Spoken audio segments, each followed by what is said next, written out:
sábado passado, né, o ministro Alexandre de Moraes referendou a delação premiada do tenente-coronel Mauro Cid, que está aí na nossa tela, validou a delação premiada, e a expectativa é de que o tenente-coronel Mauro Cid fale sobre tudo aquilo em que ele está de alguma maneira intrincado, e não são poucas as suspeitas, acusações, afinal de contas ele era ajudante de ordens do presidente da República. Pouca gente priva da convivência de um presidente da República de maneira tão íntima quanto um ajudante de ordens. No caso dele, com um agravante, há uma relação pessoal, havia, imagino que ainda exista, né, entre o pai do tenente-coronel Mauro Cid, o general Lorena Cid, que serviu a AMAN, a Agulhas Negras, com o presidente Bolsonaro, não é isso? Academia das Agulhas Negras em Resende. Então tem uma relação pessoal ali entre eles, enfim, o pessoal está, né, por isso é que ele sabe de tanta coisa. Ficou preso por causa da fraude no cartão de vacina, tinha minuta de golpe no celular dele, a história das joias, né? E para delação premiada obtida pela Marcela Matos, ele diz o seguinte, ele fala sobre minuta golpista, diz que recebia muita coisa, que o celular dele é como curva de rio, tudo ia parando ali, né? Tronco, enfim, pedra, e era tranqueira que estava no celular dele. Portanto, ele nunca teria dado bola para aquilo. Claro que a investigação vai dizer, até porque tinha outra minuta golpista no celular do ex-ministro Anderson Torres, né? Tinha muita gente com esse...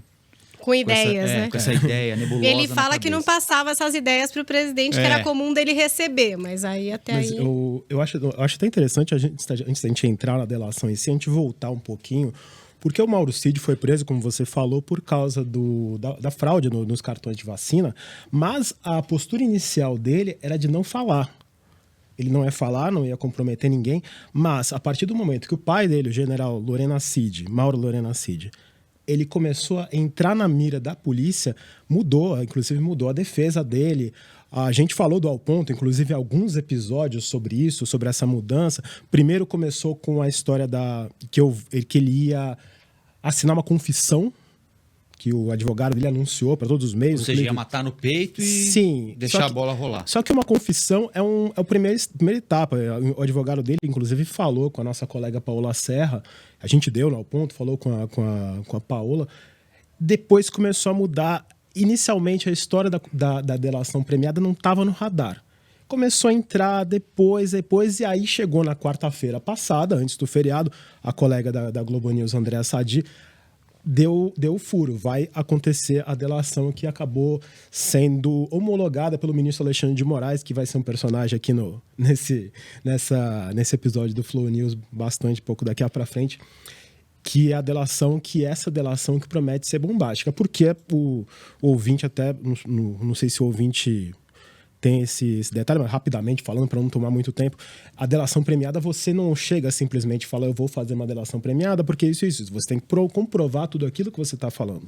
Você tem que apresentar documentos e você passa a não só se delatar, mas também passa ainda mais no momento em que a delação premiada, que é feita por pessoa física, e o mesmo instrumento feito pela pessoa jurídica, está sob absoluto escrutínio depois de tudo que aconteceu na Operação Lava Jato. Sim, né? Que a gente está no meio da delação premiada da Odebrecht, que foi anulada pelo ministro Dias Toffoli.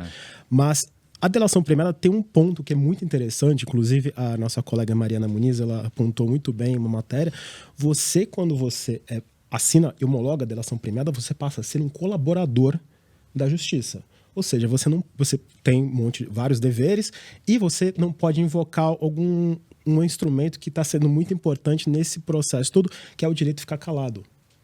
Você tem que colaborar, Ou responder. Seja, eventualmente, se ele for chamado para a CPMI dos atos golpistas de 8 de janeiro, ele não pode invocar o silêncio, porque ele já é um colaborador da justiça. O que ele diz aqui, Paula, sobre o cartão de vacinação, ele diz que fraudou porque... A questão da família, com medo de ser perseguido, de que a mulher não pudesse entrar no mercado, a filha não pudesse ir para a escola, era uma coisa assim mais no âmbito pessoal, ele diz. Mas tem também aquela história das viagens internacionais, né? Sim. Então fica assim, essas duas versões, a que ele dá e ao que parecia que era mais nesse sentido. Agora, né? sobre a venda dos objetos que pertencem ao Estado brasileiro e foram tratados como se fossem objetos particulares, ele disse que o presidente da República estava preocupado com o pós-mandato, com a vida financeira, a partir do dia 1º de janeiro deste ano aqui, porque ele tinha de pagar uma série de multas e tudo mais. E em determinado momento, ele teria... O presidente pediu ao coronel, olha aqui, antes de terminar o governo, diz a reportagem da Veja, o presidente pediu ao coronel que avaliasse alguns presentes, itens, segundo ele, classificados como personalíssimos, ou seja, faziam parte do acervo pessoal do presidente, e por isso podiam ser comercializados. Aí ele diz na delação, a venda pode ter sido imoral? Pode, mas a gente achava que não era ilegal. Ou seja, ele dá a entender aqui que a venda não teve um sentido escuso ou criminoso, que eles achavam que aquilo podia ser comercializado, que foi um presente supostamente dado para o Bolsonaro. Ele estava preocupado, sem dinheiro, para pagar as multas, porque andou sem máscara, porque fez isso, porque não usou capacete quando andava de moto, portanto, ele decidiu passar para frente esses objetos. Mas, inclusive, há um questionamento da defesa do Jair Bolsonaro sobre os decretos que regem esse tipo de presente. O que é um presente personalíssimo que aparentemente o TCU declarou? O que é um presente personalíssimo? Um perfume, uma camiseta, um boné, um quadro que feito especificamente como o ex-presidente recebeu várias obras de arte. Uma réplica dele mesmo? Você lembra que ele ganhou uma réplica em tamanho natural? Sim, eu não vou entrar no mérito do bom gosto, porque eu não sou crítico de arte, sou só um jornalista. Mas joias, o ex-presidente usa uma interpretação que a joia seria um presente personalíssimo. E o rapaz, o funcionário responsável por aquele departamento, deu uma entrevista para a Globo News também, para Andréa Sadi, Sim. E ele diz, olha, toda hora o Mauro Cid me ligava. Isso aqui é personalíssimo. Ele falava, não. Ele inclusive chega a usar expressões, não, pelo amor de Deus, isso é um bem público, não é personalíssimo. E tem também até essa história, por exemplo, de um relógio, que é um relógio de valor alto, Patek Philippe, que parece que nem tinha sido registrado. Então, quer dizer, a gente Sim. nem sabe se é personalíssimo ou não é, porque nem... colocaram lá para dizer, olha, o presidente ganhou isso daqui, o que é? Personalíssimo ou não? Não sei, tipo, o Estado nem registrou, né, o recebimento desse relógio. A própria existência desse relógio só veio a público depois do início das investigações, porque no começo era aquele relógio saudita, se eu não me engano, da Chopard, que era um kit lindo, tinha até um Masbarra muito bonito. Esse relógio apareceu só depois.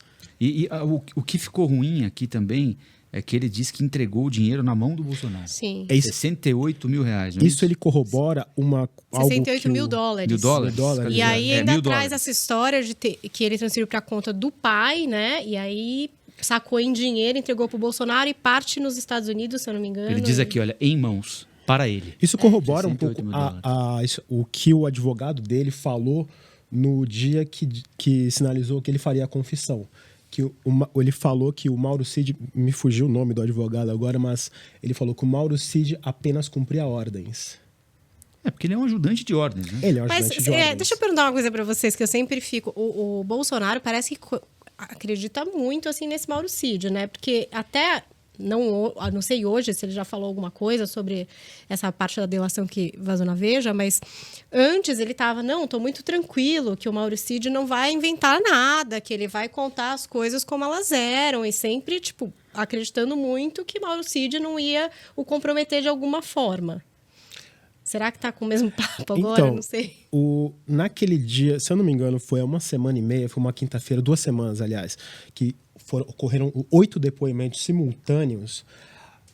A nossa colega Bela Megali, do Globo, ela apontou que ali já havia um sinal de que eles estavam preocupados. Por quê? 5 pessoas não falaram nada, incluindo Bolsonaro, incluindo Michele, mas Mauro Cid, Maurlena Cid e o Frederico Wassef, que é um personagem também muito importante nessa história, eles falaram. E Mauro Cid falou muito naquele dia. Ele tem que falar agora, né? Porque assim, ele só vai obter o benefício prometido a ele se ele disser o que ele tem de dizer.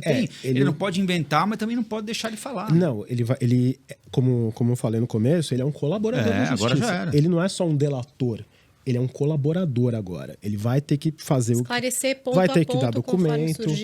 E a gente o que a nossa colega da Veja liberou hoje parece ser só a ponta do iceberg. A gente não sabe o que ele falou mais, quem que ele deixou de lado, quem que ele protegeu, quem ele não protegeu. Essas coisas vão começar a ser conta-gotas, ou então a gente vai ter que esperar quando uma denúncia for feita, e a gente ainda não tem muito sinal de quando vai ser feita isso, mas eventualmente será. Pois é, minha gente, vamos continuar aguardando, porque fatalmente virão novos detalhes em breve a respeito dessa delação. Lembrando que a gente tem de levar sempre muito em conta que é preciso ter cautela com delação premiada. Né? Vamos nos lembrar da delação premiada do Antônio Palocci, divulgada pelo então juiz Sérgio Moro, entre o primeiro e segundo turno da eleição de 2018, quando Antônio Palocci diz, entre outras coisas, que o Lula recebia supostamente caixa de uísque. De Cuba. Em que havia dinheiro dentro, de propina. Aquilo nunca foi provado, né? Mas foi divulgado num período de 3 semanas entre o primeiro e o segundo turno da eleição. Né? O Palocci obteve uma série de benefícios, porque ele era réu confesso, criminoso confesso, obteve uma série de benefícios. Curiosamente, aquela delação também foi fechada com a PF, o Ministério Público não quis delação do Palocci, porque viu que ele não tinha como provar o que ele estava dizendo. Ele levou um caminhão de bondades, né? Ele se aproveitou da delação premiada, porque obteve uma série de benefícios. A delação provocou um estrago danado naquele período. Você imagina, em meia campanha eleitoral, Sim. Bolsonaro, Haddad, o Lula preso, o Palocci, ministro da Fazenda, ministro da Casa Civil, coordenador de campanha do Lula, diz que via o Lula receber dinheiro em caixa de uísque. Pô, talvez... até acabou com a eleição, né? E assim, não provou. Então, é bom sempre a gente fazer essa ressalva, que acho que é obrigatório. Talvez até por isso haja tanta... Corroborando só algo que você está falando... Talvez por isso haja tanta cautela e tanta necessidade de minúcias com essa delação do Mauro Cid, porque ele está tratando de um caso que pode ter muitas ramificações, que ele mexe com a questão das joias, pode eventualmente mexer com a questão das investigações sobre os atos terroristas de 8 de janeiro. É um vespeiro. Não sei se é um vespeiro, mas é muito delicado. Então, eu acho que até por essas questões que você mencionou, Rafael, essa delação deve ser tratada com muito cuidado e eu acho que a gente vai ter muita informação por conta-gota, e os capítulos são muitos nesse caso. Muitos episódios do podcast, né? Olha, eu estava aqui contando de cabeça, se eu não me engano, a gente já fez nas últimas 3 ou 4 semanas, eu e a Carolina Moran, que é minha colega de bancada, a gente já fez uns 4 ou 5 episódios do Mauro Cid, sempre... Já é uma minissérie. Já é uma minissérie. É um spin-off já. A Paula para fazer a introdução, né? Daqui a pouco aparece na tela do cinema.